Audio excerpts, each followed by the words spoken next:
So I it's love there, teaching and then we'll have to. and I love kids, but Yeah, substitute teaching is not about when teaching. No, it isn't, It's about setting boundaries not and having things so kids will beat crazy. up a substitute teacher and they they're don't upset. beat me up too much. They just know that you just hear a short. I don't know. We'll see what happens tomorrow. Where are you gonna be studying? I do high school. Good.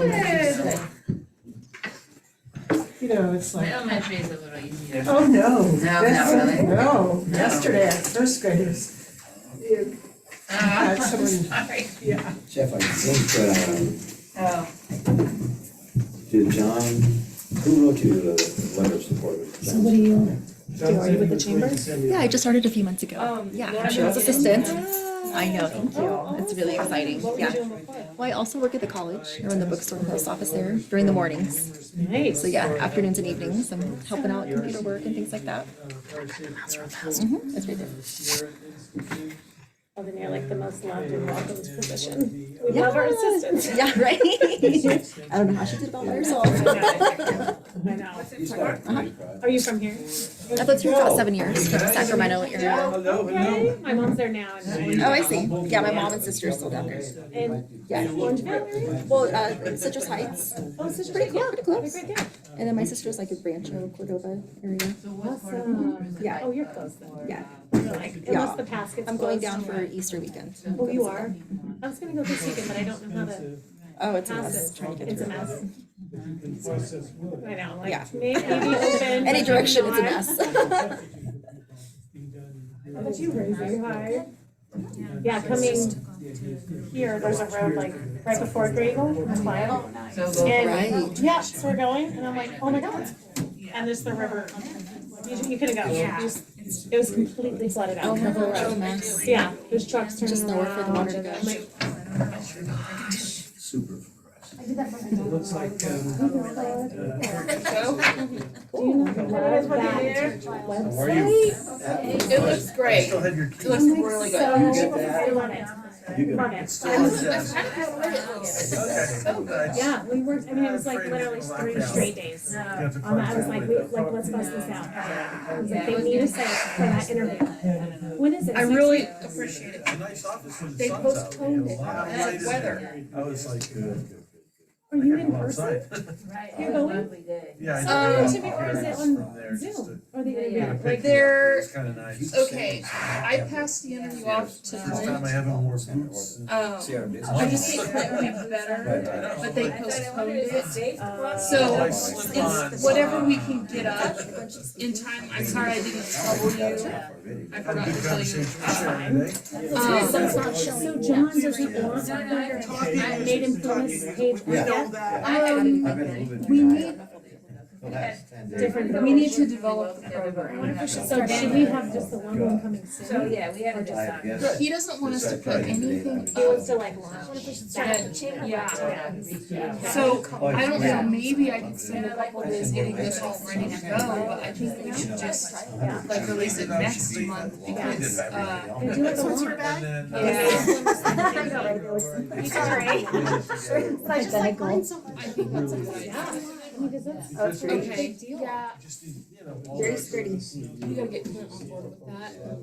He knows it now. Well, we all did, but I think that's a better idea. Yeah, some will. It's, Some don't have time. And you don't have yeah, to. Ricardo's. well, we released a program before it was really ready and we kind of built the airplanes we fly and it was very difficult. And it wasn't, She's great. I think it could be a better I would go presentation. for that. I think that would be good as long as. I mean, and that you could probably add Easy to, anyway, so I think that that she page would and like then that. actually have a whole campaign around it. Yeah, that would be great. I'm all for that. Okay, we'll just. Okay, we can talk about it. Yeah. I'm so happy you'll get to see this while we're Anyone's. working on I know, that. that's because I'm perfect timing. Yeah. I apologize. I didn't even read the agenda. That's for. Here, I'll scoot over. It's just drinking, Joe. Just drinking on the agenda. Randy. What's that? Visual brand. Okay, great. That's perfect. How do I find that? Perfect. Hey, Rick. Oh, Ricardo. We could have a board meeting. You got more chips or? I'm not sure to my pastor. I'm getting in there, sorry. Like your hat? Taking a minute to. Here, Ricardo, take this one back. Yeah. I grew up a Mets fan, so you may not want to sit next to me. You wanna start? They're just talking about you. Your name's came up. Nothing big. Mark chair, yeah. It's been, it's weird. There's nothing Are you guys kicking off? Are you guys kicking off? Just like, what's that? Are you kicking off? Yeah, I'll do a little intro. I like it because I can take my notes on a notepad and take them out, punch them, and stick them under my chairs. Yes. That's very nice. Well, good, man. Yeah. Yeah, exactly. Just when it's in different places. Of course. No, but I remember, I know from American Talent. I brought one and it's not normal. Yes.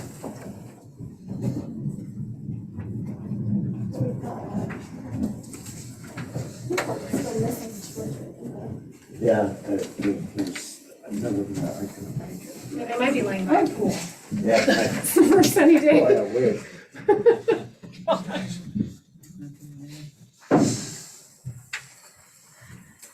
And there's refreshments up front if anybody wants some. There are Coffee and tea. There's water and coffee and tea.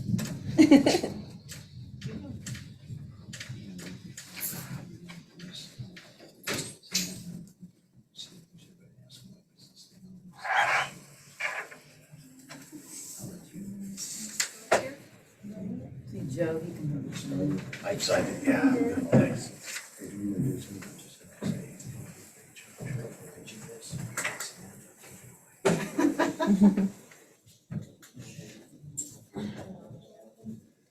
Oh, someone just left it.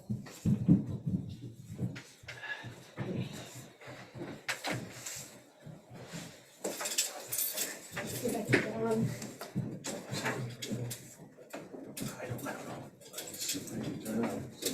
Okay. The first time we did it was just Joe and me. And they weren't happy with us being here, so. We couldn't shut it down. Samantha, you're gonna have to control these guys back here. I like a party, You know, so, I would say throw them out. I mean, if they have beer, I'm not throwing them out. Thanks. St. Patrick's Day soon. Rick might have some wine, that's pretty good.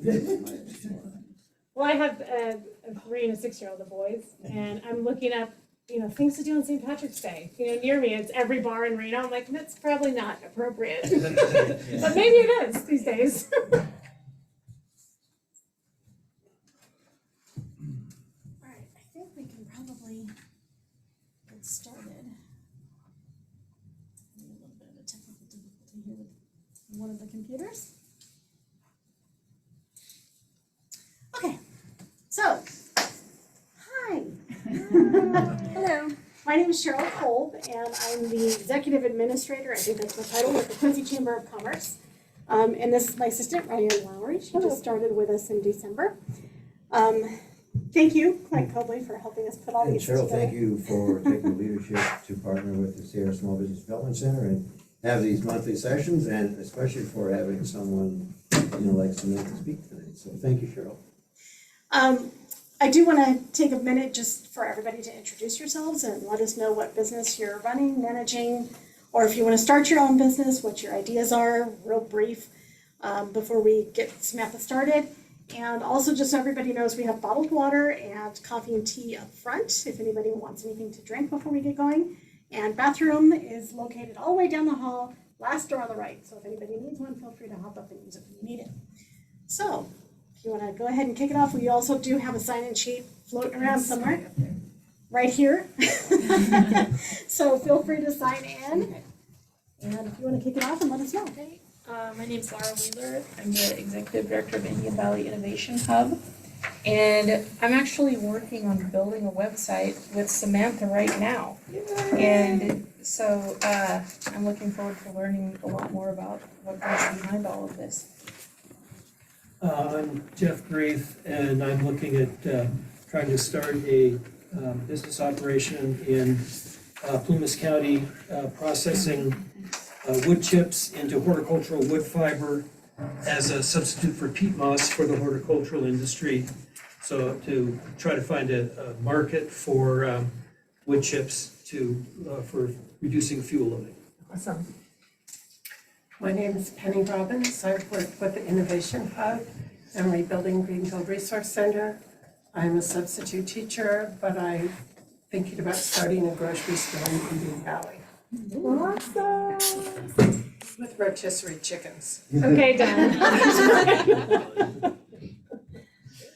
Clint Colby, I'm an advisor for the Sierra Small Business Development Center. I've been in that capacity for a couple of years. I live in Hamilton Branch, and I spent the last 10 days trying to figure out how to make $1 million shoveling snow, and it just hasn't worked. How much did you make? I'm Amy Carey. I'm Quincy Provisions, Carey Candy Company, Belly and Baked Goods, and Brew Hot Hot. Awesome. I'm Karen Clement. I'm on the board of the Feather River Tourism Association. My name is Alita Westerberg. My husband and I own American Rock Hardware here in Quincy. I'm Jonathan Madrano, looking at bringing a flight school back to Quincy's airport and also doing aircraft maintenance. So cool. Do it. Does it have rotisserie chicken? It might have food eventually, but. Joe Neeson, Executive Director of Feather River Tourism Association. Ricardo Jacobus, the owner of the Drunk Brush Wine Bar and the Quincy Courtyard Suites, and also on the board of the Feather River Tourism Association. Samantha Schwartz. I own Bliss Branding Agency. I grew up in Portola and graduated, went to school in Boston, and started my own marketing agency. My dad's an accountant in San Diego. That's where I was born. And I just moved back to the area. We live in Clio with my family 7 months ago now. So excited to be back. Yeah. Yeah. Okay, I'm kicking it off. Anyone can call in? No. Okay, cool. Okay, this is such an exciting topic. Power visual brand. So the best part about when I go and speak to small business owners is I grew up in a family of accountants. So it's like we let them go first. They're so obsessively boring. And all of a sudden I get to come on and talk about the awesome stuff.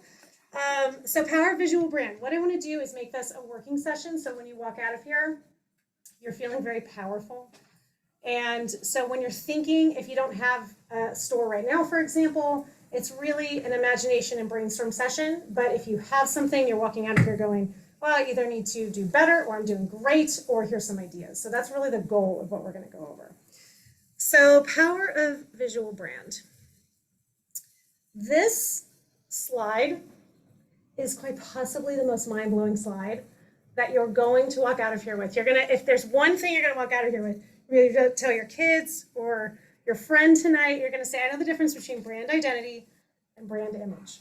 So on the surface, it's so simple. You're like, okay, brand identity, this makes sense. Brand image, this makes sense. This is a social media account. But the biggest difference between brand image is that these are your tangible elements. So this is everything that we're going to go over today: brand image, tone of voice, logo, color palette, typography, and imagery. So all this rolls up into your brand image. This is what you can control.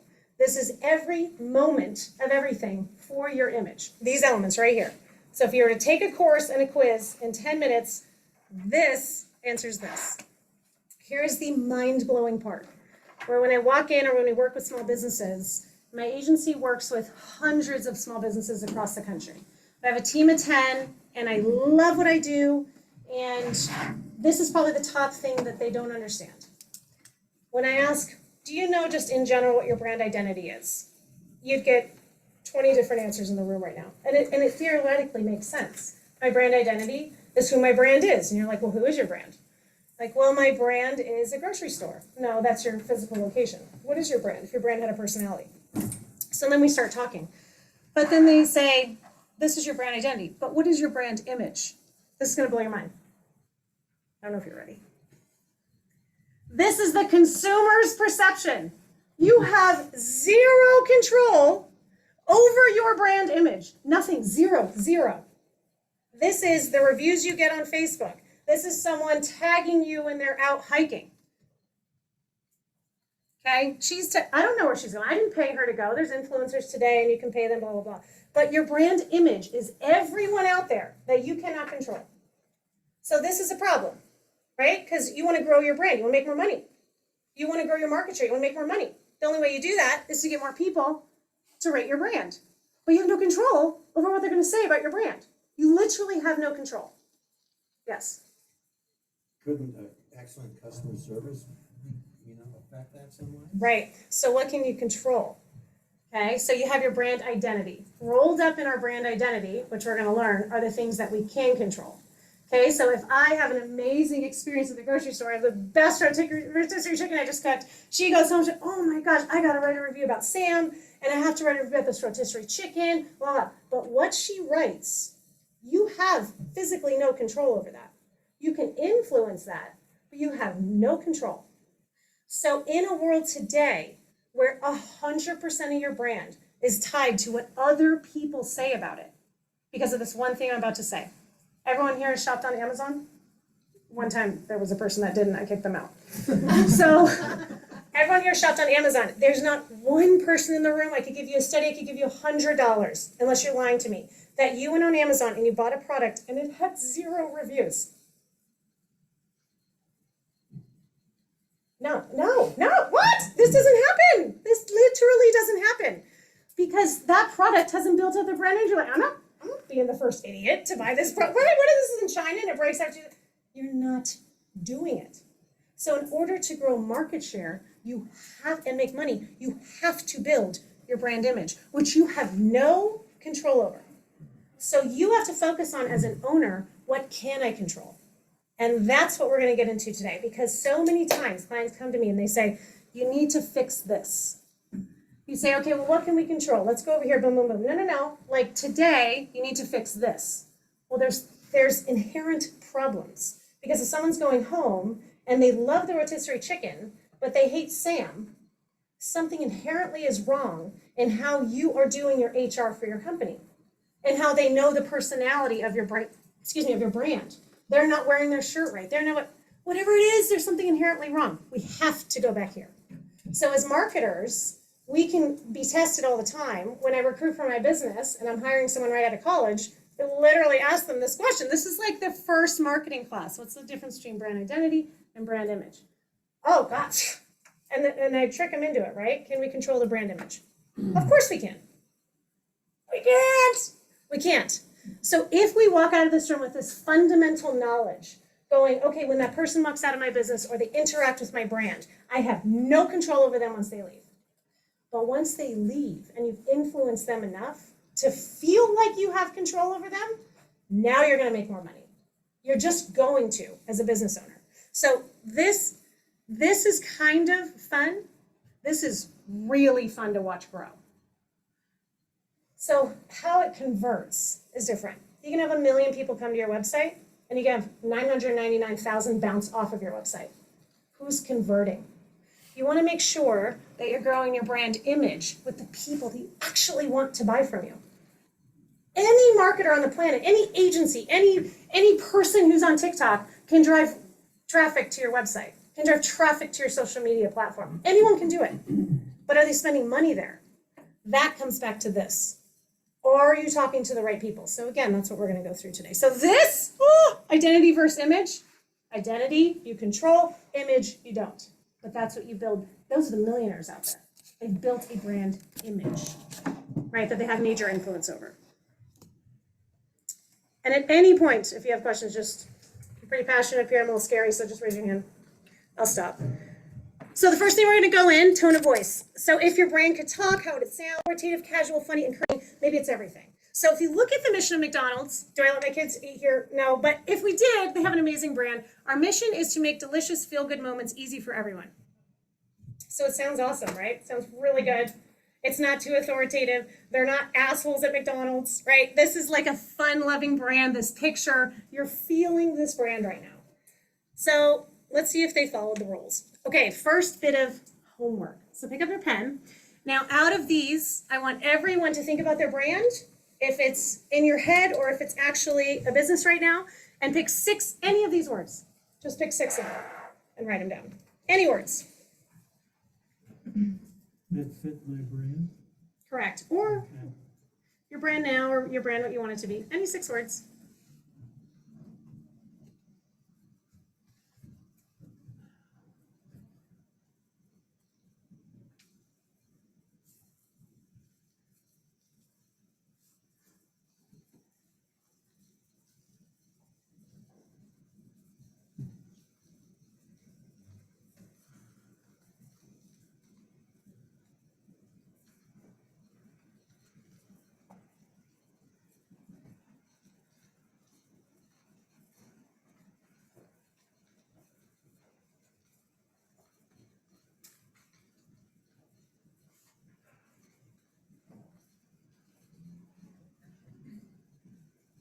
So the trick is not to think too much about it. But the first one, you're like, yeah, that feels good. You just write that down. Just go with your gut.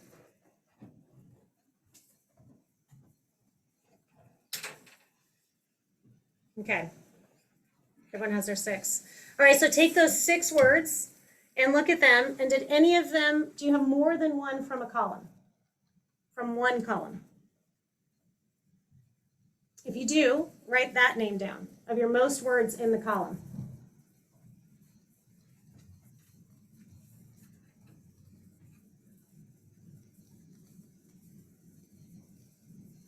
So I'm going to start here. What column header did you get? Formal, casual. Formal casual? Oh, I didn't have 2 in one column. Oh, they're all across the board. Oh, I love it. We'll talk about that. They're across the board. Yours are all across, okay? Cheryl? I'm still trying to focus, but I think it's reversed. Okay, good. Clint? Pretty well across the board, Across the board? for at least 3 out of the 4. Funny and formal. Okay. I think across the board. Across the board? Funny, serious, but pretty mixed. Okay. Okay, across the board. Across the board? All 4 categories. Okay. I got matter of fact, enthusiastic. Oh, cool. Okay. So my brand is Funny, Serious, and Formal Casual, Bliss Branding Agency. We're exactly tied to exactly those same things. If you are across the board, I want you to go and I want you to subtract one of your words to get them into a column that you're going to have the most words in.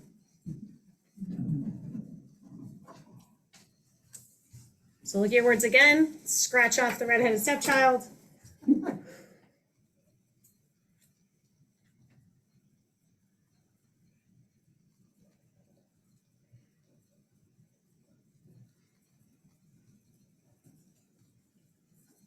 Okay, what do you got?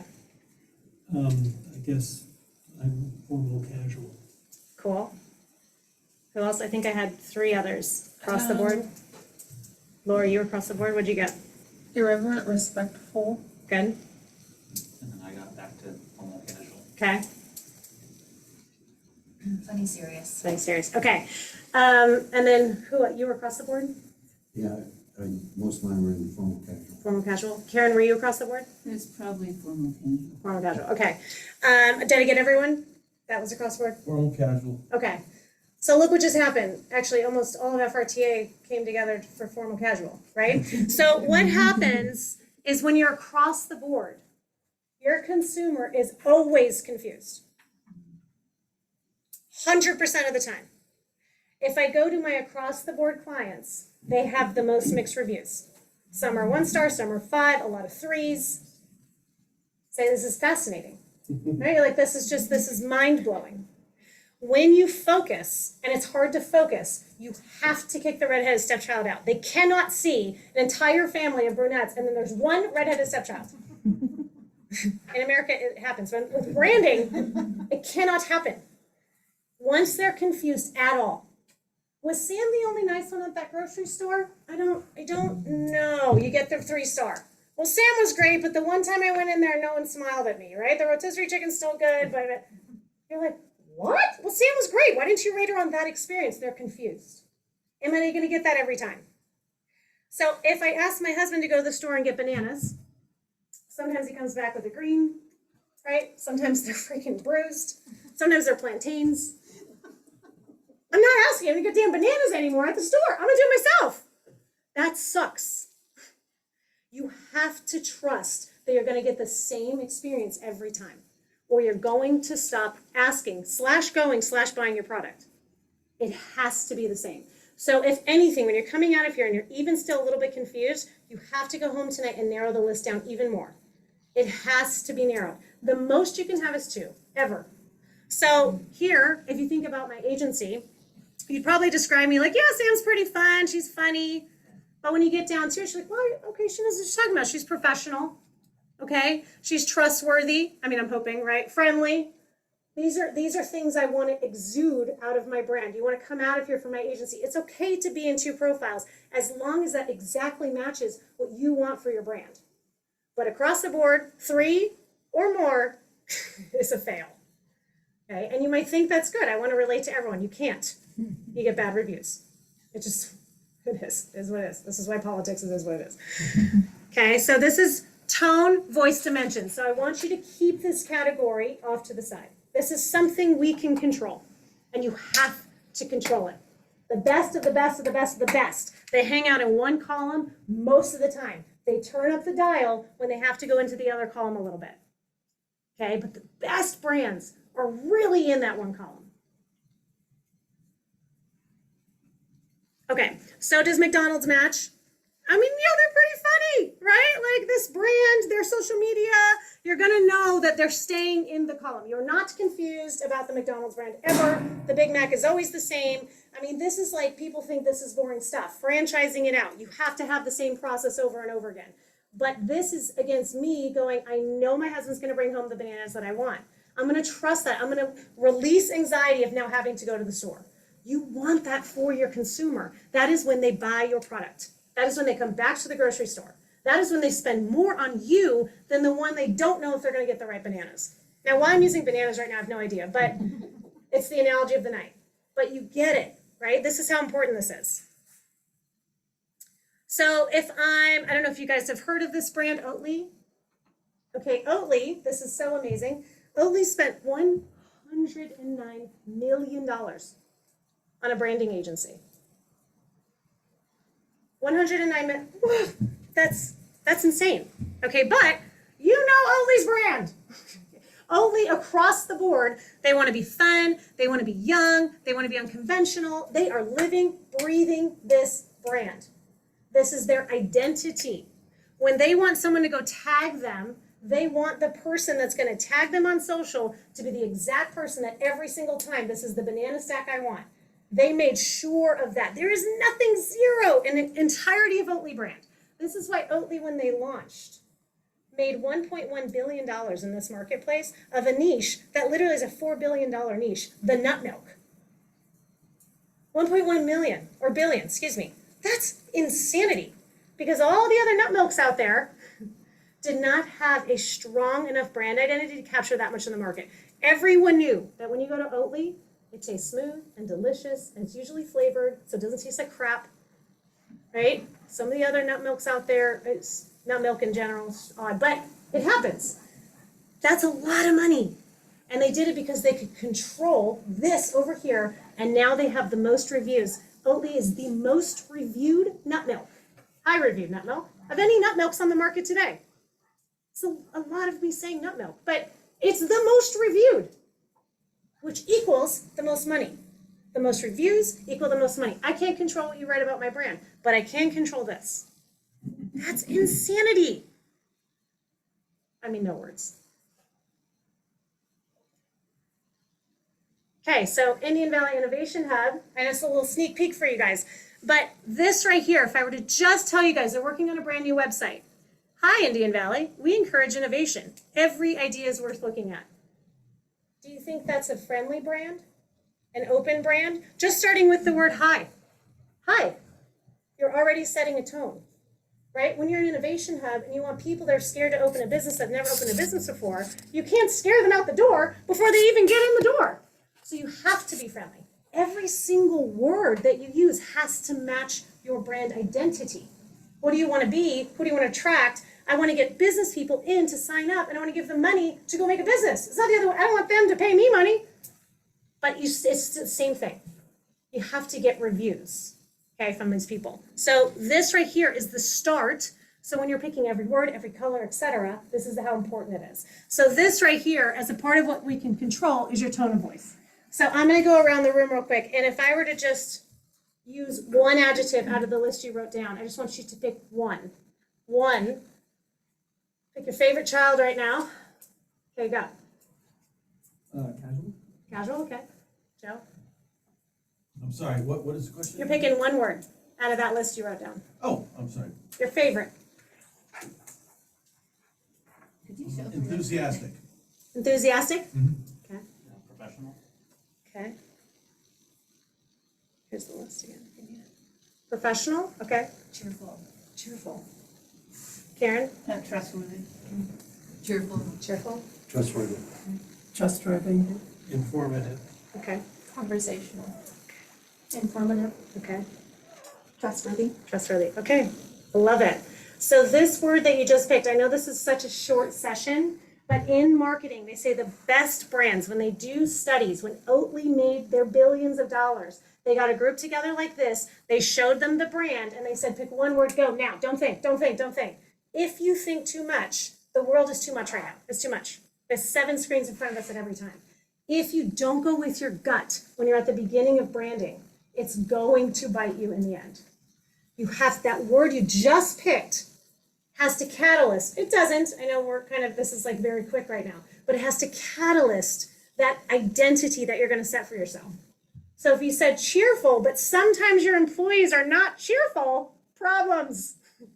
Okay, this has to exude out of everything you do. When you walk into the bathroom and you pick the word cheerful, I better feel very cheery. Go into the, and it can happen. I've seen those bathrooms. Everything has to exude that. You want them to not be confused when they leave your door because you want the review. You want it and you can't control it, but you can control your identity, right? So that word has to flow through every single element of your business, okay? All right, so let's go to your logo. Yes. Who does not have a logo? Probably the people just starting businesses. Everyone else has a logo. Has anyone gone through a logo reiteration or revision before? Oh, hundreds of times. Hundreds, okay. Yes. Pain. Make it stop. Pain. Pain. Side story, I didn't put the picture up here, but it's pain. When I say Tropicana, what do you guys think of? Tropicana? Orange juice. Right, what, is there a visual that comes to your head? Orange. Orange with the straw on it? Ricky Ricardo.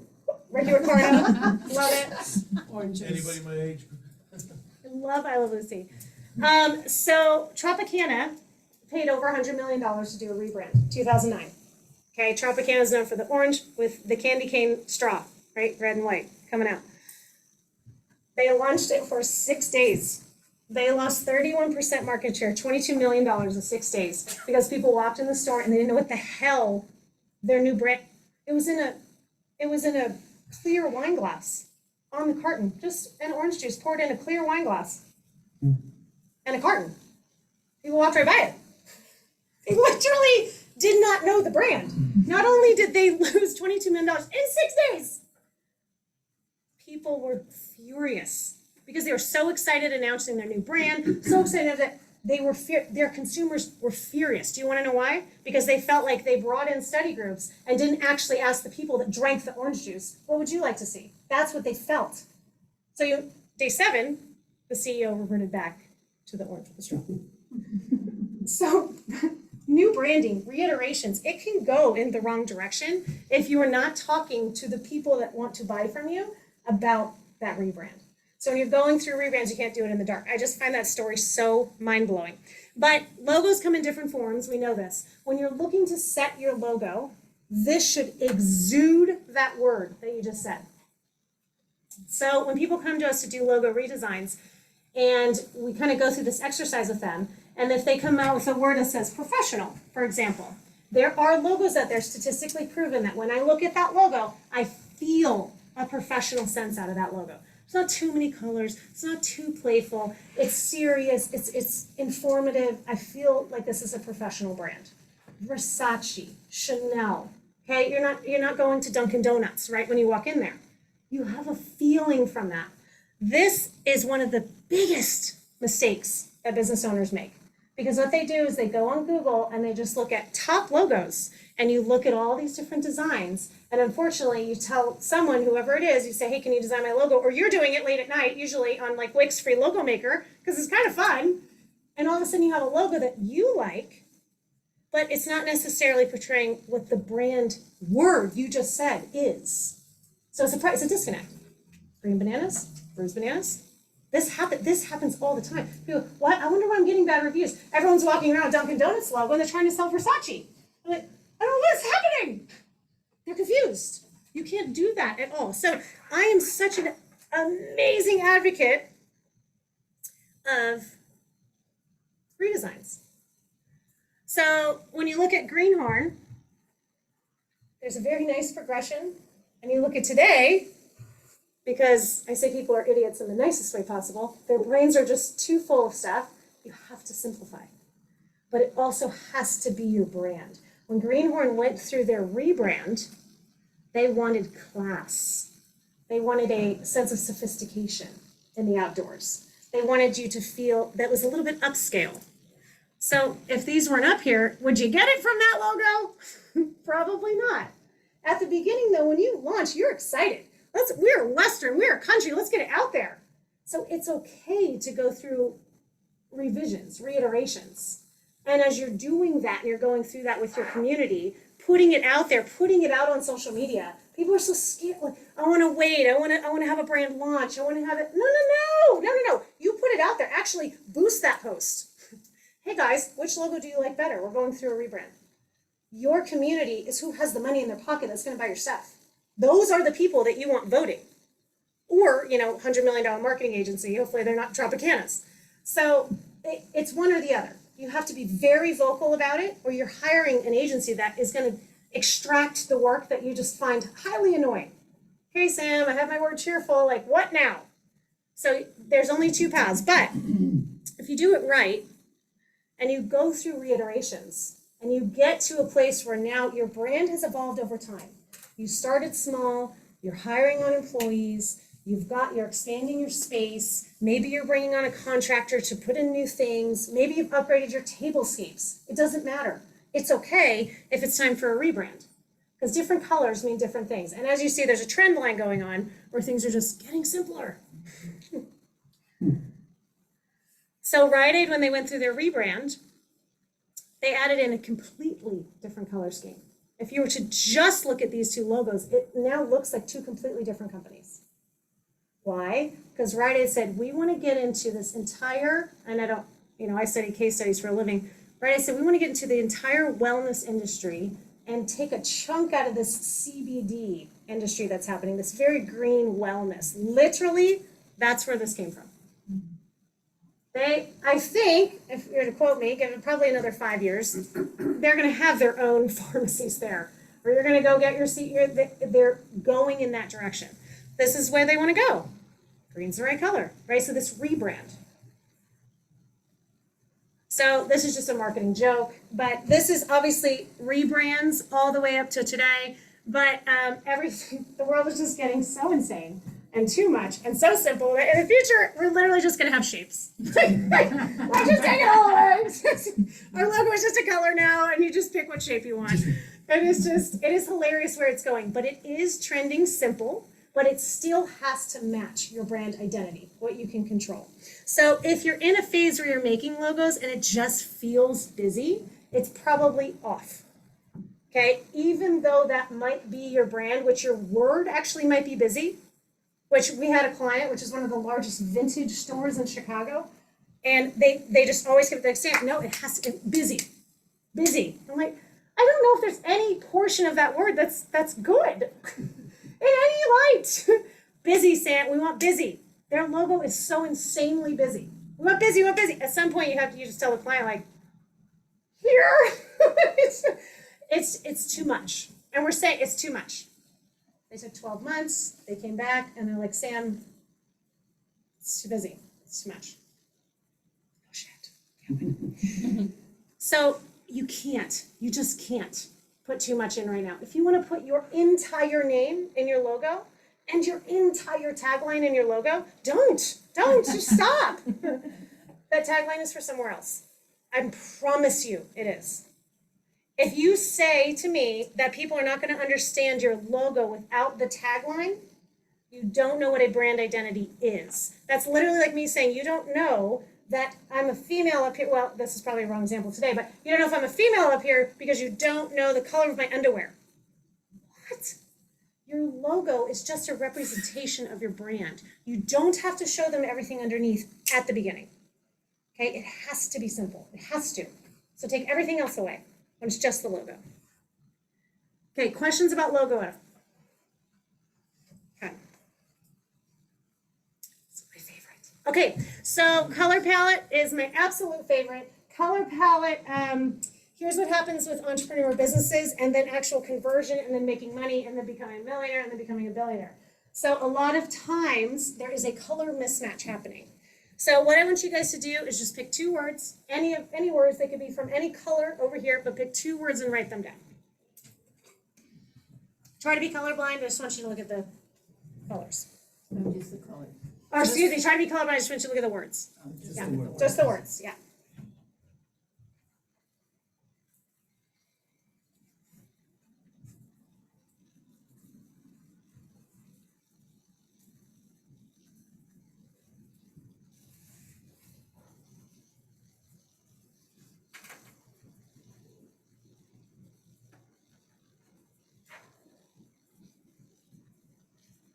Okay, we'll start up front with Laura. What's your 2 words? Trendy and rugged. Okay. International and trustworthy. Trustworthy and friendly. Okay. Prestigious and timeless. Okay. Local and friendly. Trustworthy and rugged. Okay. Local and friendly. Okay. Local and formal. Okay. Youthful and rebellious. Okay. Refined and trendy. Okay, perfect. Does anyone have words that are in the same color? No. So write your 2 colors down.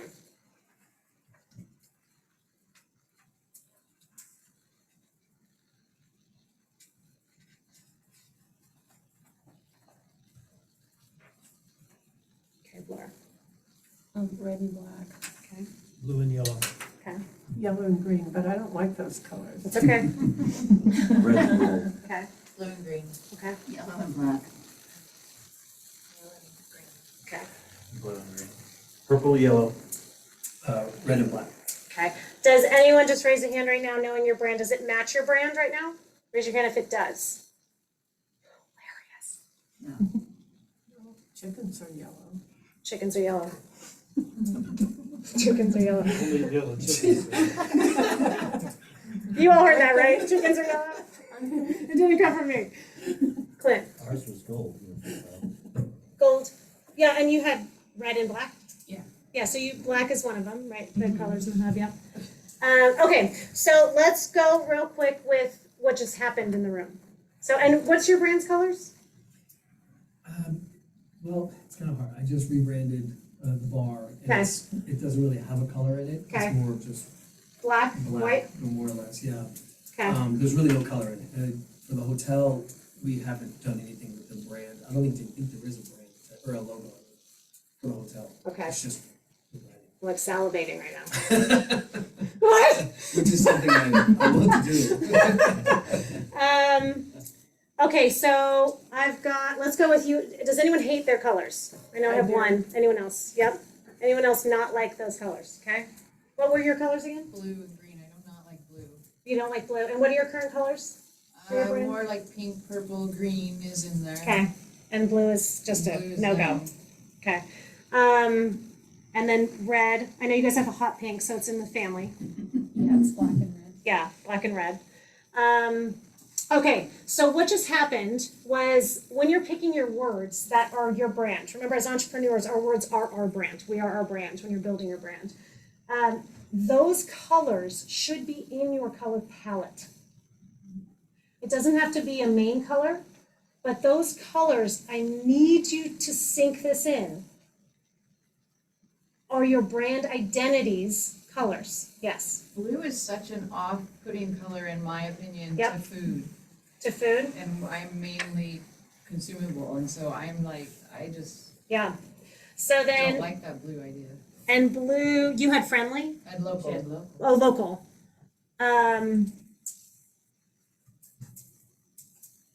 Yeah, so, Blue doesn't occur naturally in food for the most part. I mean, blueberries, but that's about it. right. And it's more, yeah, mold. It's just not a good mix with food. Yeah. And even in your like example there's no food under that blue. Yep. Yeah, local, yeah, that's interesting. So when you think of this though, if we were to dive into your brand specifically a little bit more, local might not be your word. I know you are local, Right. so it might think that you need to identify with that, but you might not have to. And so that also might be a little confusing for your audience. Because you just described something that you are vehemently against, which is blue. And all these words that are coming out when you're relating, I mean, when you pick two out of that entire list and one of them is something, because that color, with all the billions of studies, color studies, that does relate local. I'm a local brand. I'm local this. When you look at these things, American Express, they're so, oh, but we're right next to hold our hand. Yep. I said on the Feather Tourism, so we had somebody do colors and brand. Mm-hmm. So now we're looking at them, but all the colors, we're using some on our website, but they're all, this person chose kind of natural colors. Mm-hmm. But I don't know if that's the best. Correct, right. And sometimes with tourism, when you look at some of the largest tourism sites out there, Canada has one of the largest money-making tourism sites. They have one of the highest conversion rate tourism sites. And it's red, trendy, and timeless. You would not think necessarily that tourism needs to be trendy because it is what it is. This is your area. This is what your market. Like, do we have to be on trend all the time? Like, this is our area. You're not changing the bench every day at the park, right? But that is converting for them because they're relating to the national brand, right? We are on trend with our country. We are on trend. They live and breathe this trendy. So that's what they're living and breathing in their brand identity. So I agree. When there's things set out there, when you go on Google and you Google natural palette, because you have natural food in your store, right? This makes no sense. And I love that you hate blue because it comes down when you have an identity and people are like, but it's not me. You're like, then your people don't know that either. Okay, so it's such a big deal from a color scheme standpoint. It's that big of a deal. Literally when I go through this here, refined and trustworthy are my two words. So my brand lives in the black and the yellow, gold, orange family. That's where my brand lives. If my brand touches blue or green, or I see an employee with a green hat over it, it's like it like physically, I have physical reaction. Ah! Oh, Sam, I had it printed on my favorite hat. Get it off, right? This is not, you're not on brand. You have to live and breathe that identity. And so when you look at every aspect of your brand, all the touch points you can control. Everything that's physical. When I walk in, what is that rug color? Okay, when I'm going to reach for the products, what are the price tag colors? Okay, on the items. When I'm going to sit down at the restaurant, what's the chair color? Right? You don't have to go on Pinterest to look at chair color, hire the interior designer. Maybe the chair color literally is, you want to be prestigious. And that chair color is exactly matching that vibe.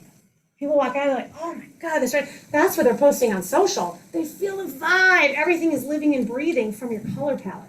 It all stems from there. I don't understand. Are those words really associated with those colors? Oh, yes, very much. So when the studies were done on all brands, the studies you don't do color first. You describe your brand in adjectives. Okay, so when you're dating, you're just like, oh, was he hot? Was he handsome? Was he that? And then you're like, well, what was his personality like? Right? Like, that's the last. Okay, in marketing, the personality is first. We have to know, are you aggressive? Right? You come to our real estate company, we will close every house. Are you aggressive? Or are you come into Whole Foods? We have all the budget. You're going to spend $1 million, but look, we're so friendly. Right? This is green. This is friend. Come to Starbucks. Okay? On point, refined, black, green, friendly. Right? You walk, I was like, oh my gosh, this vibe when I walk into Starbucks. Okay, when you have brands like this, is this confusing, or were they like, just throw them all in there? Just get them all. Okay, Dropbox, what is happening with Dropbox? So the reason I put these two is when you do color palette studies and you look at brands, okay, Dropbox and Dell are the lowest rated brand color palettes. And after I just went through, and now we're in 2023, where I think it's actually the year of the Jetsons, you know, it's too much. It's too much. Like, okay, Guardian, it's a lot. We know we'll accept Instagram. Okay, Lyft, I get you. Okay, Airbnb, I get you. So Google, of course, $4 billion brands. They didn't go, oh my God, I love red. Right, the agency, the marketer, the person in there is saying, no. What is the word? Because the words are exactly associated with the feeling you're gonna get. I see red. Everyone knows that's anger, right? That's an emotion. Red and a brand. Trendy, timeless. Netflix, Marvel, Target. Target loves to be trendy. Okay, I'm not seeing red. It's different. Emotion versus brand emotion. So, and let's go back to yours. You hate green and blue, right? Or what was yours? Yellow. I just don't like yellow. And yours was trustworthy, you chose? Mm-hmm. Okay. And then friendly? Yeah. So yeah, you hate yellow, but you trend to orange potentially? No, I don't know. Yeah, that's funny. So even though you hate it, I don't hate it, but I don't like it. It's not my favorite color. Right, so so there's ways to work around this, but just know that this, if you're like, yes, I want to be the most trusted grocery store. Maybe that's not the word for you. I know, again, this is a quick thing we're doing today. The colors have to work into your identity. It has to exactly match your identity. Exactly. If you come in, what is your favorite color? Green. And you had to pick a second? Purple. So youthful and mature. You're like, what? We're that grocery store rotisserie chicken. Maybe the chicken. But it doesn't match, right? So as an entrepreneur, we just can't. We have to go with the science of making money.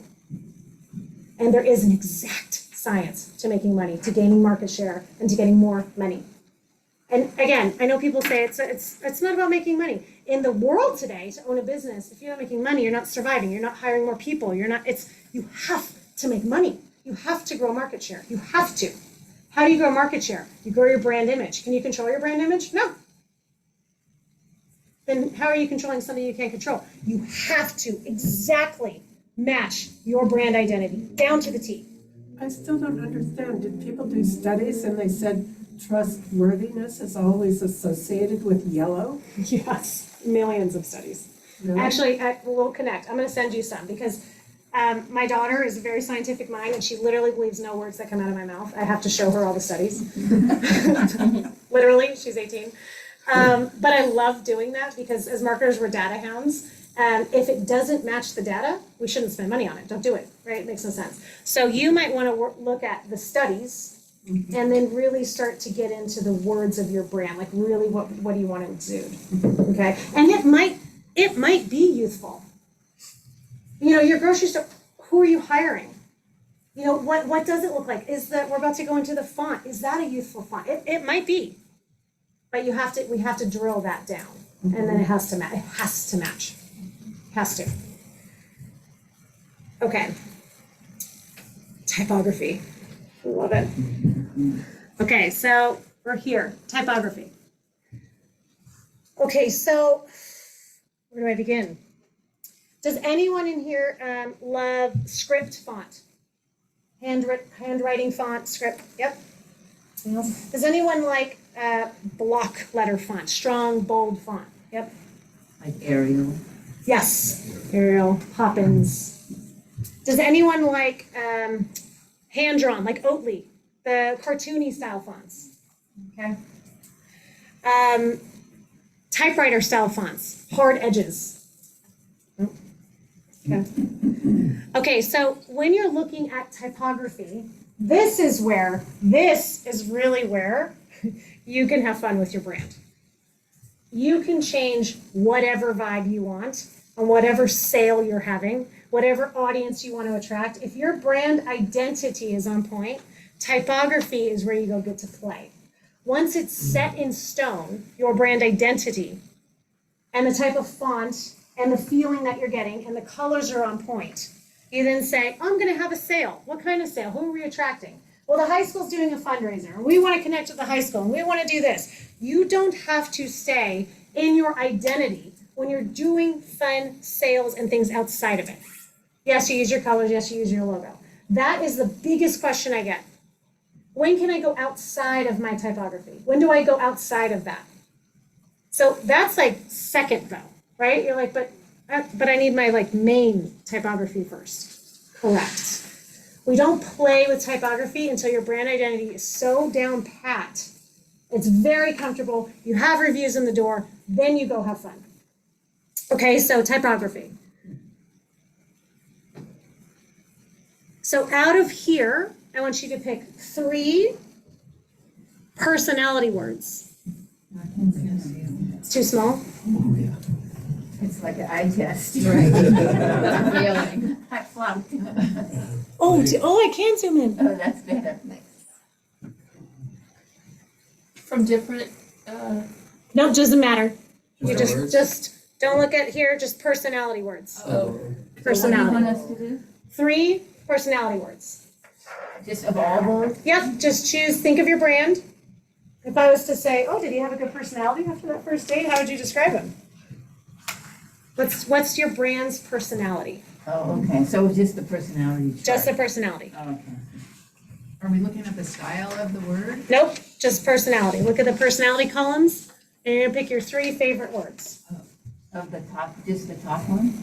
Oh, I see the different columns that have personality. Yep, yep. And the 3 words, so we're not looking at the style, we're Nope. just looking at the words that we. Oh, okay. Just look at the I see. words, yep. All right. Polished. Like how would they describe you? Fun, artistic, Mm-hmm. free-spirited.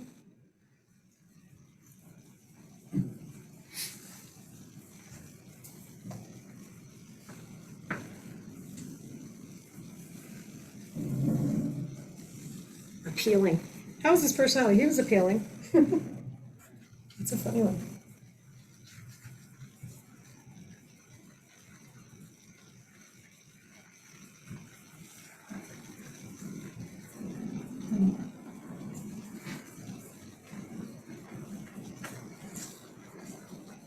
Okay, we'll start here. Reliable, appealing, and playful. Okay.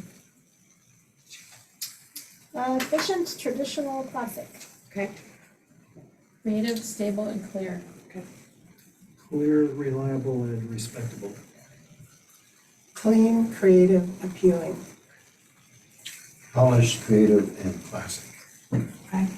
Happy, creative, and classic. Oh, I just did too. Clear, classic. Okay. Reliable, appealing, and respectable. Okay. Formal, efficient, and reliable. Okay. Reliable, human, unconventional. Sophisticated, stylish, and respectable. Okay, love it.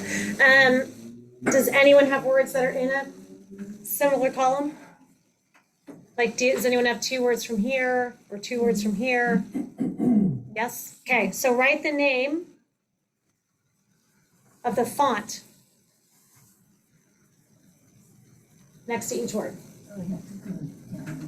Down? We can't see the name of the phone. There, so these are the example. Oh. There we go. Thank you. Can you see it now? This is the example, and that was personality. There we go.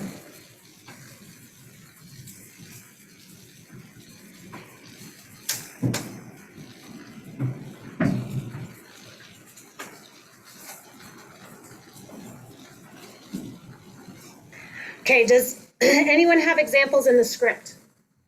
Did anyone have one script? Anyone else in the script? One. Did you have 1 in the script or 2? 1. Anyone, examples here in sans serif? What's the top right one? Sans serif. Top right. Oh, this one's handwritten. Okay, so I had a couple in sans serif. Any handwritten? Okay, couple. Okay, any serifs down here? Okay, and decorative? Okay, okay. Okay, so there was a lot of serifs. So the most popular fonts on the planet are sans serif and the serif family. Okay, here. Raise your hand if you were in one of those. So so you two, you had one in there. You didn't have any in the serif family? Oh, you did? And everyone, okay, so everyone had at least one in the serif family. Right? Okay, perfect. That should be your main font. Okay. Hands down, no question asked. For anything. Your header font. Header Main, font. correct, main. Okay. Your secondary font are these other playful ones. Okay. Secondary, handwritten, decorative, script. These fonts, script, decorative, handwritten, should never be used in the forefront.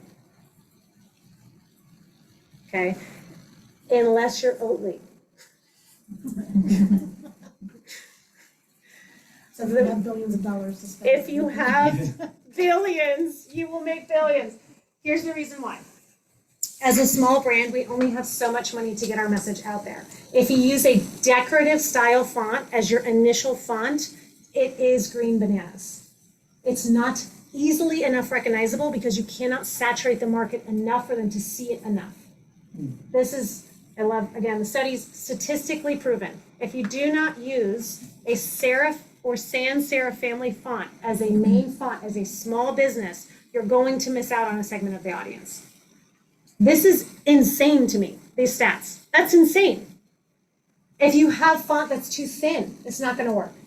So most of these, when we look at Montserrat, Lato, Open Sans, Arial, all these here, sans serif is the most popular, this chain, and then serifs are the second. If they're in a header, you just want to bold them. Okay, you want to make it the easiest for someone to recognize your brand immediately. And I'm so thankful that every single person in here had at least one or two hands that were raised for these two here. So now you know, I mean, this is like the simplest part of brand identity, the simplest. Your secondary font, remember, you always want to match the statistics based on your brand identity, which comes down to the words you're using to describe your business. That's it. That's how you build a brand. If you are off brand, it's because someone said, Sam came in there and she was aggressive, like a house mortgage person. What? That would be confusing. I don't know if we want her to speak again. We wanted her to be cheerful and informative. If you're off brand, you won't get invited back. They won't buy again. Like, this has to be drilled in. So the words that you're choosing are the words of your brand identity. So now you're compiling a list that people pay millions of dollars to agencies to describe your brand, to give your brand a personality. These words are your personality that should exude every single thing that you do. Every single thing. When your kids are disrespectful when they're young, you reprimand them. That is not a trait you'd like them to grow up with. Same with your brand right now. If there is a word, and this presentation, I'll give to Cheryl to send out. If there's a word in here that correlates to a color that you're mainly using in your business, and it shouldn't be a word, you should probably remove that color. It's confusing your audience. You need to make a change. So if you have, let's say every single one of his tablecloths were blue, and you don't want to give a local hometown vibe, but every tablecloth is blue. And he goes home and he's like, wow, the words of my personality, my brand that I'm writing down are not matching the investment I just made in these tablecloths. Change them immediately. That's how serious it is, and that's how many people you're going to lose. You will lose them. Maybe not tomorrow, but when I say lose, I also mean you won't get them to write a review. Right? So it's not potentially about that money, but one review equals 2-3x someone else coming to your restaurant.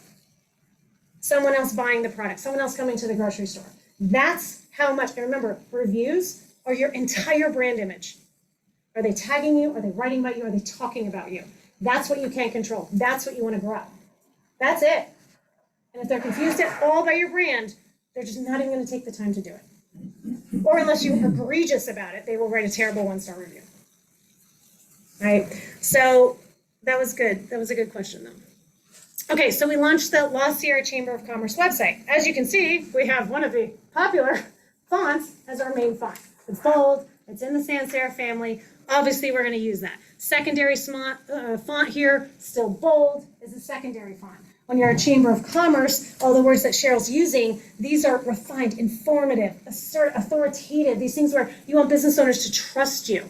These are very strong words. If you're using a very thin font, not going to match. It doesn't match statistically. People are not going to feel that vibe that you want from them. So you have to, every moment along your journey, digitally and in person, has to match. I know I keep saying that. Okay, any questions about typography? Yes, when you do specials and when you do fun flyers and when you do this, does it have to always be on brand? That's a quiz. No. But everything else better be on brand before you start off branding. Okay? All right. And the best. The most, by far. Sam, how do I grow my Instagram?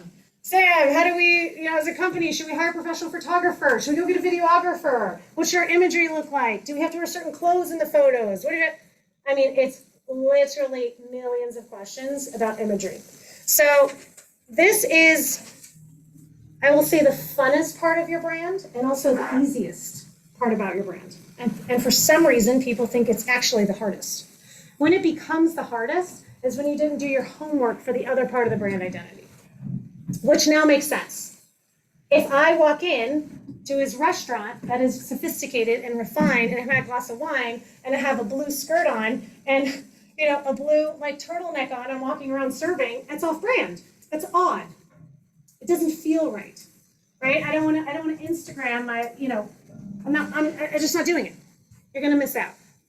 If you're on brand and the colors are on brand, you don't have to use filters. You don't have to, Magic Spoon. Has anyone heard of Magic Spoon?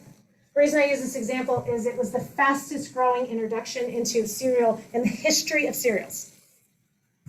Okay, Kellogg's had to call in a special meeting of their board. I love when these things happen because Magic Spoon came on, and yes, they paid a lot of money to build their brand identity.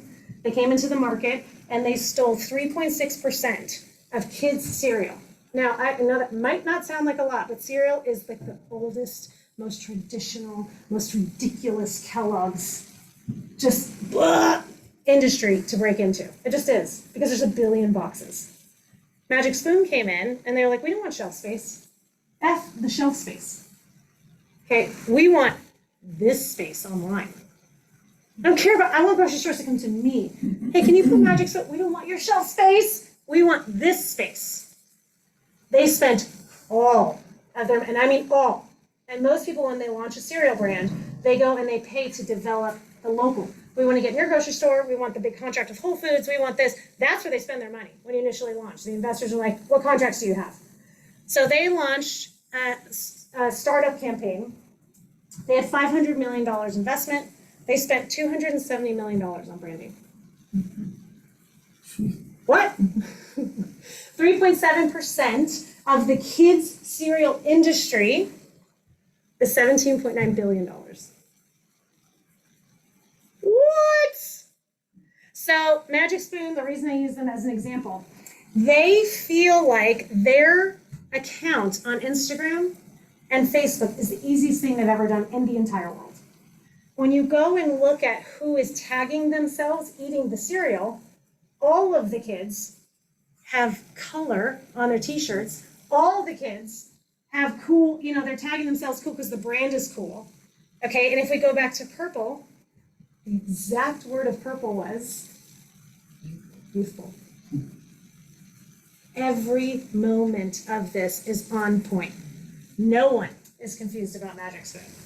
If you get now, the one thing they do say with Magic Spoon, which is kind of amazing, is that their cereal is healthy. I don't know, I haven't bought one for my kids yet, but the ingredients are good and blah, blah, blah. So they kind of broke into that health market as well. So secondary colors here, what would you guess is their secondary color? Orange? Yeah, it's in the orange-yellow family, correct, which is trustful and friendly. It's on point.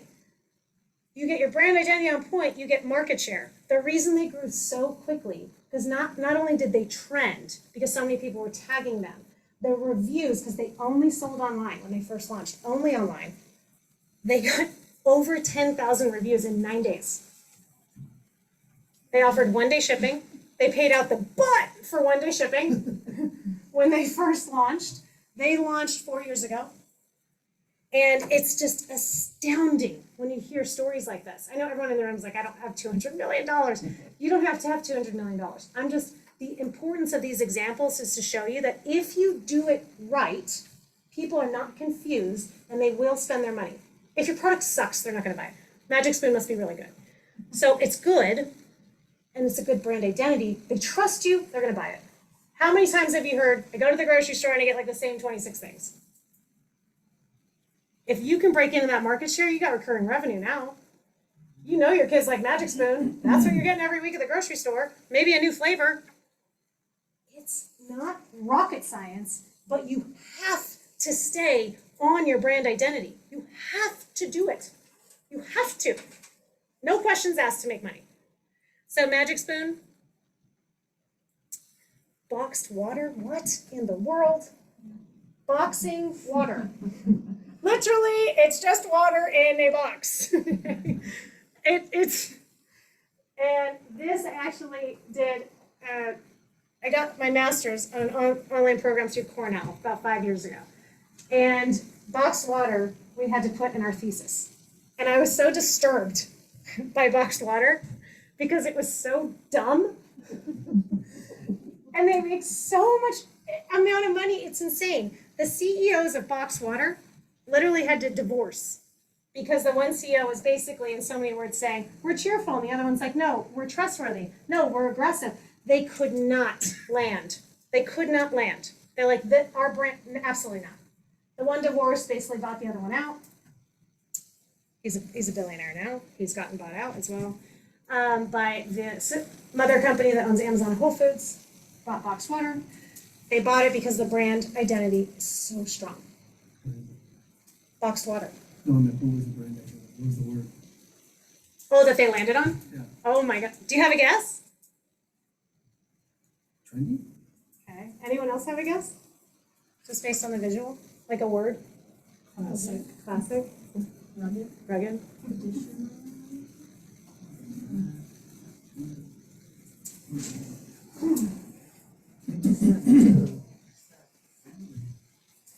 Yeah, unconventional and trendy. Trendy? Yeah. I mean, they use different words than trendy, but unconventional, trendy. So really, at the color spectrum of that, they chose to go with black, okay, which is very on point, on trend, very classic. Obviously, white, they want clean, it's water. Every single other color of the rainbow, you can add into that brand portfolio, that brand. Every single flavor that they launch is very strategic. When they launched their blueberry flavor, which is blue, that was their first introduction into cities under 75,000 people, local. I mean, this is insane. That's insane. They launched blueberry so they could get into small local towns, into the grocery stores. Blueberry water. Blueberry flavored water. This guy right here. Blackberry. Is that blackberry? So they connected the blue with the local and put it into a small town. You're like, what? This is insanity. But it's so simple. They're so on brand. And the sales fly. There's other stuff that comes into this, I do understand. But these are the simplest of simple I can break down for you guys of these money-making brands. It's not rocket science, and they stayed on brand, even when there was a battle. The guy's like, no, I'm buying it, get out. I'm buying you out. Absolutely not. You will lose market share. You will get bad reviews. People, they freaking review it, and they'll say it's rainwater in a box. But you look at their reviews, and it's like, you want to buy it. Best, the water tastes like luxury going down your throat. You're like, what? You have to try the water. I have tried this water. It is really good. I don't know why, but it might be the box. But it's really, really good. So Discover the La Sierra, we're currently building out this brand. This is the website of the visitor center in the La Sierra. So we're in the process of brand building right now. They already have a logo. Okay, it's black and white is their colors right now. Black and white. Does it make sense? Probably not, right? But you have a logo that's been there for years and years and years and years. Black, really kind of sophisticated. Black is luxury. Black is just style, it's success. Black was rugged. Rugged. That's I'm literally just gonna say that good, Karen. On the other spectrum, black is rugged. So black does make sense, right? When you think of black initially, the black is rugged. It's exactly right. And I said, oh my God, when you guys made this logo, was that? They're like, no, this just happened. Happened to happen. We're like, great. So when we're introducing these accent colors on the site, now when you go to a website that you feel you like this brand, and we look at the brands that you buy every week, or you look at the brands you support, or the clothing that you wear, and you're going to go on, and you're like, now I know why they use that color, right? This is going to make complete sense. It's very strategic. If I was going to do a flyer that I wanted to make money, and there was a festival out here, and it was a wine festival, do you think there's a specific color related to wine? Red's trendy, burgundy, in this family. And I come out with a blue flyer. Everyone's like hating on blue, I love it. Right, does that make sense? Maybe, right, blue's local. But do the wine people care? No, just fill my glass, right? I mean, this is, if you're on brand with the audience, market to that audience. These are one-offs. These are one-off campaigns. As small business owners, the one-off campaigns sometimes are our biggest money makers, especially in an area that has an influx in tourism and it's sucked out at the end of the year. When you have an influx in tourism, you better get the most money that you can out of the people that are in and the audience that you want, because it will get sucked back out, right? So how do you do that? You go on brand with color schemes, and you can do campaigns. But your campaign better be brand identity. I get that question all the time. Do we have to stay on? Yeah. So you're saying if you have, say, the seasonals where the tourism comes in, your logo and your brand is one color, but then do like off brands and stuff with the colors and the font or whatever that is going to attract the people that Of the festival? Of the festival or something. Yes, 100%. So even if it's totally different from your brand. yeah, so if you've got Groundhog Festival, so just at Groundhog Festival, let's just say that's, we want to make a bunch of money off that. And I'm going to do a campaign on social media for that. I'm going to add in all the brand colors of Groundhog Festival into my marketing materials because they've already put money and marketing efforts into that. And I'm going to have a very specific language for my brand, adding in the festival's colors. That's when you add in, you supplement. If someone else is going to spend the money and they're getting that word out there and they're attracting an audience, then you go ahead and use that money to your advantage, in your favor. But everything related to once they get in the door, that's your brand identity. That's when you're on point. Yep, that's a good question. So on their social media account, is there any picture here that has the logo in it? No. No, this is tourists are coming here, right? We're not selling Magic Spoon box cereal. So many campaigns we go on social media accounts and the logo is splashed over every photo. And you're like, what? Is this part of your brand identity? Am I buying the Magic Spoon box? Am I buying boxed water where the logo is on the product? Then the logo should not be on your picture. If the logo is not naturally in the product you're taking a photo of, do not put it on the photo. Don't. Let the photo tell the story of your brand. Every one of these photos that we've taken this winter, people having fun, look at the beautiful snow. Oh my God, there's so much snow. A lot of snow. But every one of these photos, if someone on my team put a logo on top of it, I'm like, you're fired. Not so much, but probably. They know. Unless the product is your logo on it naturally. Naturally. If you're a storefront, where would your logo be? Outside on the sign. Cool, take a beautiful photo. Snow draped over the sign with lights. That's when your logo can be in there. But you don't want to force it on people. That's not it's not your identity. That's not what it's for. It's not to shove it down their throat. Okay? Let the photos speak about your brand. So if we are rugged, let's put a photo of a bulldog that's freaking rugged. Okay, if you're outdoorsy, if you're friendly, if you're this, the photo should exude. I think you guys just did a reel on your greeting cards. Yeah. Okay, so you just did a reel on the greeting cards, which is awesome. And there's nothing on it, just, hey, we got new greeting cards in. Love it. Every moment of it I loved. I think that was so good. So to take that to the next level, what you do is you go to the greeting card company.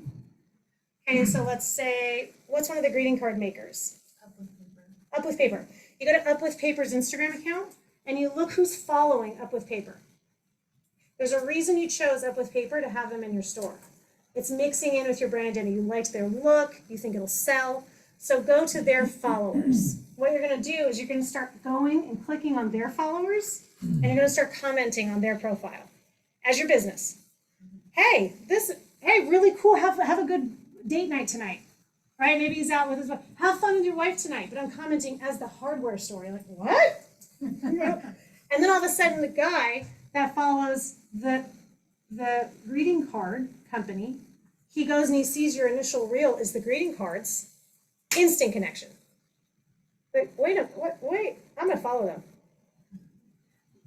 What I just said, I don't know if that just blew your mind right now, is how we're up to 2,700 followers in 6 months. We post, and we're gonna go look at, let's see, maybe this reel I think was Constellation. They have like the campsite.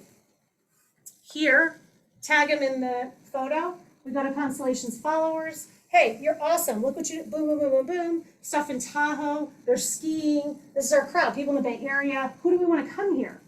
Right? Who's your people? Who are you attracting?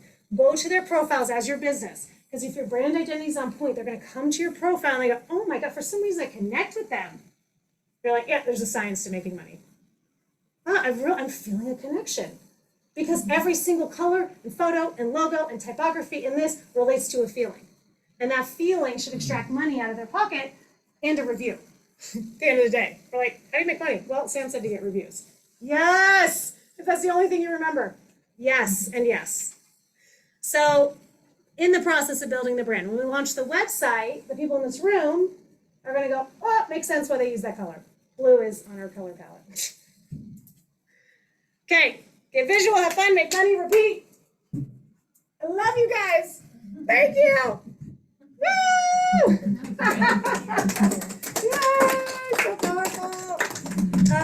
So I know we asked questions as we went, but this exercise that I just took you guys through, I've done with a lot of different chambers. I used to work with the Chamber of Bethlehem, Pennsylvania for many years, about 10 years ago, and did a lot of stuff like this. This has been reiterated up to obviously today, but the homework that you have tonight, and if you when Cheryl sends out the PowerPoint presentation, to go back and look and just refine.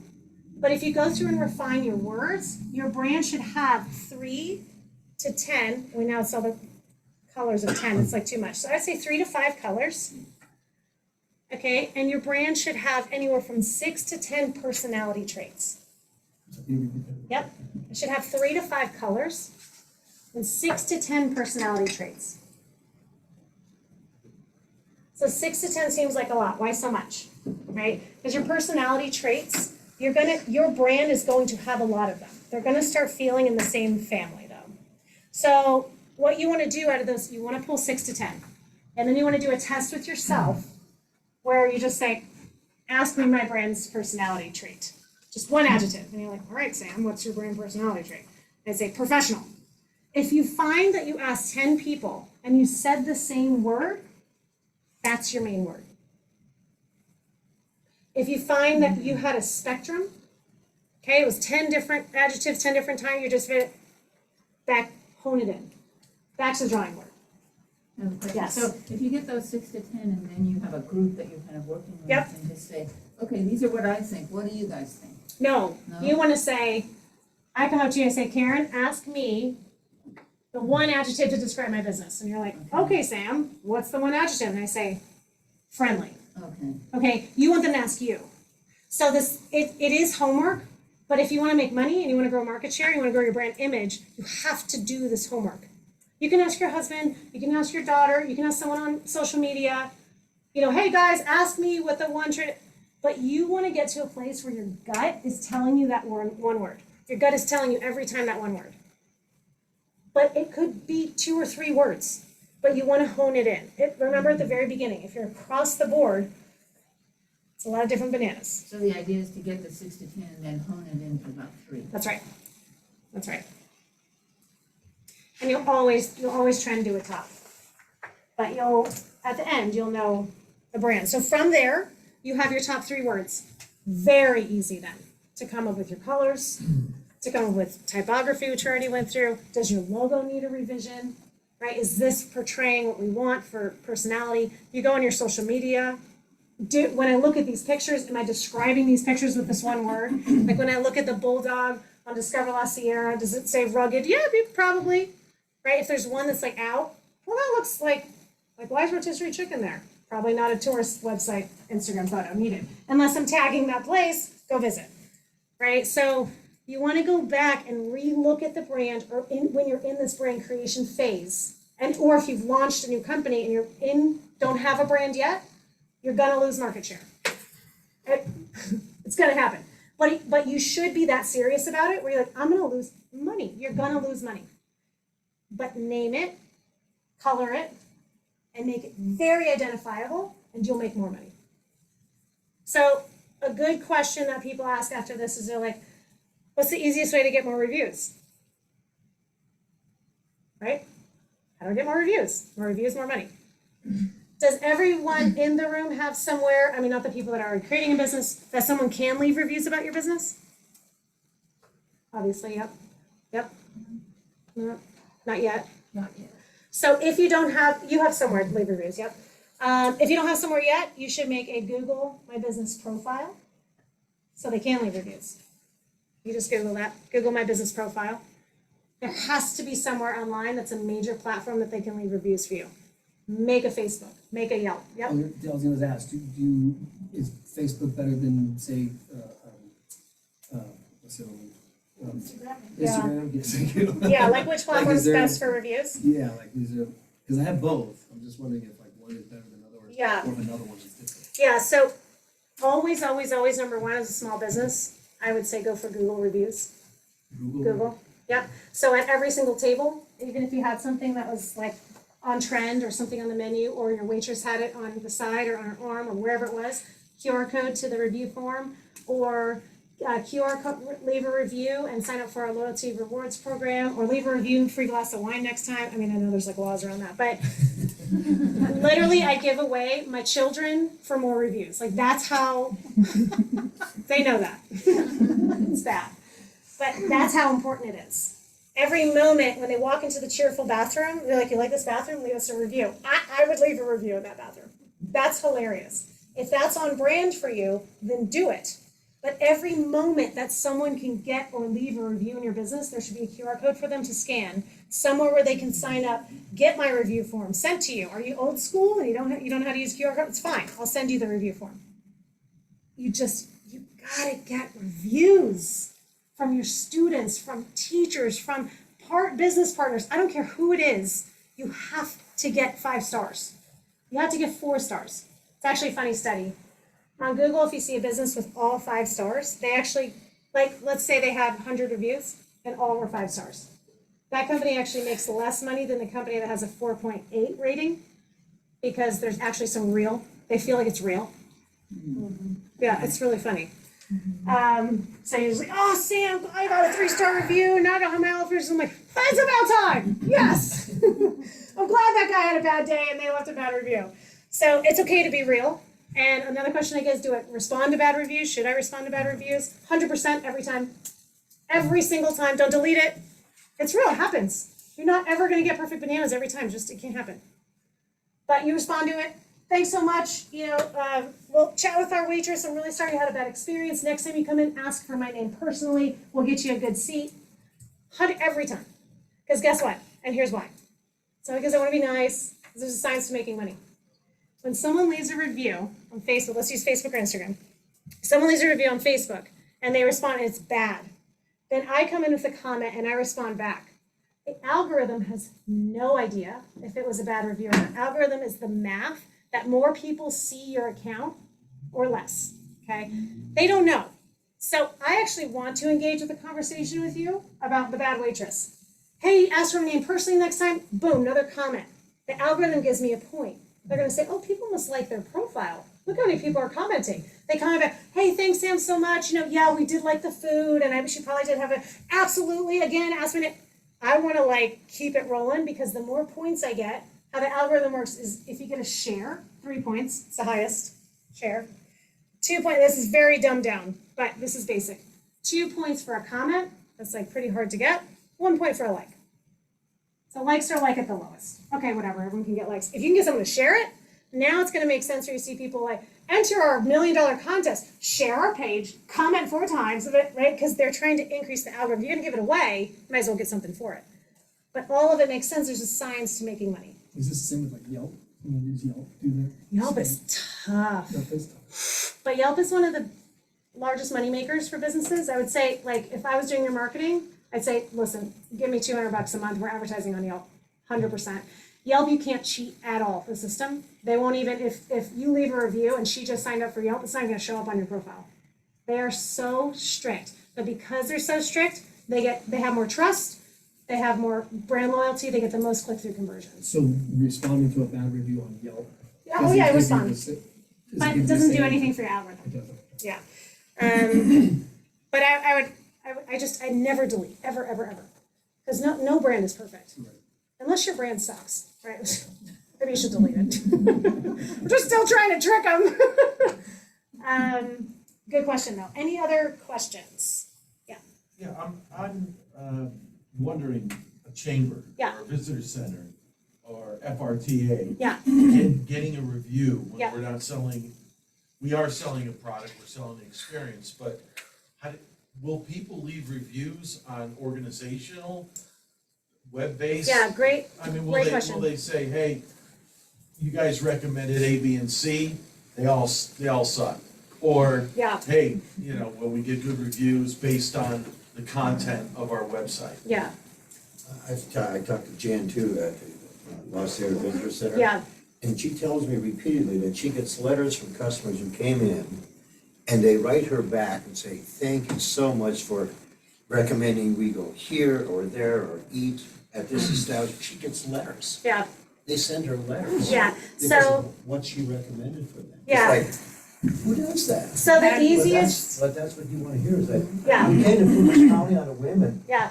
God, did we have a great time. But you want that on your website. Yeah, so tourism websites are a different animal than chambers. Chambers, I think you guys have a Google profile, and so does La Sierra Chamber of Commerce. They need to get reviews on Google. You need to get reviews on Google. You have a customer, it's your merchants, it's your members. They need to see if you're doing your job, if they get anything out of membership. Chambers, 100% on Google should have profiles. Tourism sites, they don't. Okay, so a tourism site is like a huge tequila brand. What's someone's famous tequila in here? Let's say Jose Cuervo. Patron. You go and Google Patron, and Patron doesn't have a Google profile for you to leave a review for them. It has the history of Patron shows up. There's no profile there. It's the same with a tourism website. Is when you're an organization, you have a profile. So where you're going to get your reviews, and I always say to tourist websites, which we're going to do, discover LaSierra.com, is we're going to put merchandise on the site. And on our t-shirts or our mugs or this, we could ask people for reviews. And so we do that because if someone's coming here, oh, wow, they must refer well. Look at their 5-star reviews on their t-shirts. That's literally the only reason you see tourism websites build in products. Right? Yeah, right. Everything in marketing, because it's a science to making money. It's a science to making money. But every review platform, if you haven't claimed that profile yet, you should claim it as a business. You should go, if you're unclaimed on Yelp, for example, go claim that, get it. Right? You need to control your brand identity at every point. Okay, what happens today is people go into brands or they buy the wood chips, for example, they're being converted. If you don't have a profile somewhere that they want to review you, they're going to make one. And they can. Every profile allows the ability for other people to make your profiles for you. And then all of a sudden, my stepdad who owns the ranch, who did ATV tours in Beckworth, all of a sudden he has a profile down in LA. This was so annoying for 2 years that people are trying to do ATV tours in Beckworth. And they're driving to LA, they were around the LA location. Oh, well, Ken, I want to book, I'm like, oh my God. Someone created, that lived in LA, liked his experience. This is when he first started. And he didn't call me to help with his marketing. He just started, and they made a Google profile for him in LA. So that was a nightmare. But this is 101. They will make your own profile for you. Okay, so go claim everything you can. You write your own description, you put your own logo, you put your own phone number, everything.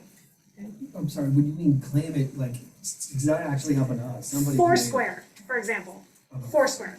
Like, people can create your profile for your restaurant on Foursquare if you don't have one and review you. So how do you claim it? If There's a little somebody's- button always that says claim this profile. Oh, You gotta stick it, it's usually really small. Yeah. Not a question, but I know we're not running Yeah. at time, but can you tell us what you're gonna have next month? Because you're doing, is it social media? Yeah, so next month is expanding your social media presence, how to make money on social media, all the fun stuff where people are like, we don't see any ROI from our stupid social media accounts. Well, there's a science to making money. So yeah, we're gonna go into how to not waste time on social media, what to do, like pro tips. Can you do it yourself? Can I have my son do it? Can I have, all this stuff where it's like, here's things you can do for free, here's things you should hire out for, but really the science of making money behind social media. Yeah, that's the one. do bots work? Like, do they actually work if you got somebody or some kind of to leave reviews? What do they call it? Yeah, it's really bad. Is bad. It's detrimental. Yeah, so the latest update that just came out on Google's still this top searched. Brave search engine is actually coming up. Bing, I don't even know who uses it anymore, but apparently people do. But Google's still the top. Google's latest update, they had Penguin was their largest update they ever did to the algorithm. That was like 3 years ago. They just came out with an insanely weird name, but they just did another update. The robots now on Google algorithm are so smart that your Google profile will now immediately become unverified. People can't find you on Google. That automatically, if you have a G Suite account for your email, will blacklist your emails. Every one of them will go to spam. It's extreme right now. And I just had a client yesterday call, and their email stopped working. Their profile unclaimed now, unverified. They have to submit EIN number, they have to submit that. I mean, Because of a bot. they hired a service from offshore, and it was to go and like on social media accounts and unfollow, do reviews, it was everything. It was everything. They're like, but it was so cheap and they had so many good reviews. You're like, the bots left their reviews. So bad. It's so bad. We're in the process right now. It's really bad. It's bad because it just stops your business in its tracks. So take away, don't do it. Don't do it. Don't do it. Offshore companies, I think if you can find a good one, they're amazing. They work so hard and they have good labor costs, right? But you just don't know. You just don't know. It's scary because you've taken so long to build up your brand. If you're blacklisted from Instagram, for example, they're not as favorable anymore of turning your account back on. So you can build up, who cares, 2,700 followers and waste so much time, and you get someone to come into your marketing, they start just follow 1,000 accounts and then unfollow 950 accounts. In fact, you're immediately blacklisted and they'll just shut your Instagram down. Or if you start commenting really weird things, which sometimes bots do, they just shut it down now. They're just they're not playing around. Yeah, it's crazy. But again, better for us because there's so much spam out there. Yeah. There's so much, it's so bad. Other questions, because I know. Okay, did you guys get something out of this? Yes. Yay! Yay! I'm so happy. That's good. Well, thanks, you guys. I'm gonna email to Cheryl, and then if anyone has any questions or anything like that, just free. I love answering questions. I'm not like a lawyer and charge you by the hour, but I want to help. So if you have anything, we're working with Indian Valley Innovation Hub, which we love. It's so much fun. So I'm here to help. Did you bring business cards? I did. Yeah, I brought business cards. I have a question. Do you Yeah. have, like, for the colors? Yeah. The feelings or the words that you get that associate with the colors, Yeah. is there a flyer or something that we could build? Yeah. Well, Cheryl will send this out, so you can have that. Oh, okay. Yeah, that whole thing behind it. Okay. And then I'm gonna actually have you guys on here, the color study that I'm gonna send. So, That's like giving You don't need that. That's like giving it to somebody else. yeah, but thanks you guys. So really good. So before everybody leaves tonight, can you do me a favor, make sure that you sign in on the sheet here? And also, if you want a copy of this presentation,